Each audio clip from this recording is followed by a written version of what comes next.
দেখছো আল্লাহ, তোমার নামে যখন একটা আপেল চাইলাম, তখন তোমার এই বান্দা আমার এই পচা আপেলটা দিছে। আর যখনই আমি টাকা নিয়ে আইছি, তখন তোমার এই বান্দা বাইসা সুন্দর দেখা আমারে চকচক একটা আপেল দিছে। জানো আল্লাহ, তোমার নাম হলে ওরা কখনোই ভালো জিনিস দেয় না। যখন টাকা দেই তখনই ওরা ভালো জিনিস দেয়, তোমার নামে ভালো জিনিস দিতে চায় না। আবার জানো আল্লাহ, মসজিদে যখন যায়, দান বাক্সটা সামনে আসলে তখন মানিব্যাগ খুইলা দেখে দুইটা 10 টাকার নোট আছে, একটা পুরান আর একটা নতুন। সবার আগে ওই পুরান নোটটাই বাক্সয় ফেলায়।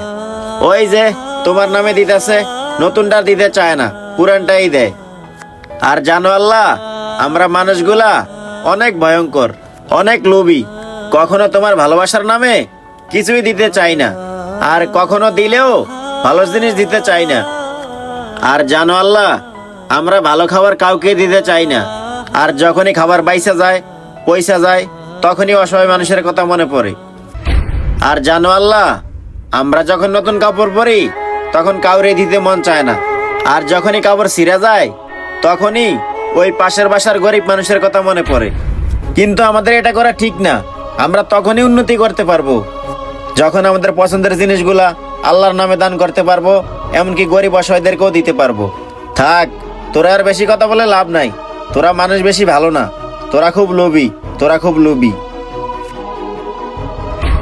এই ভিডিও দেখে কি বুঝলেন?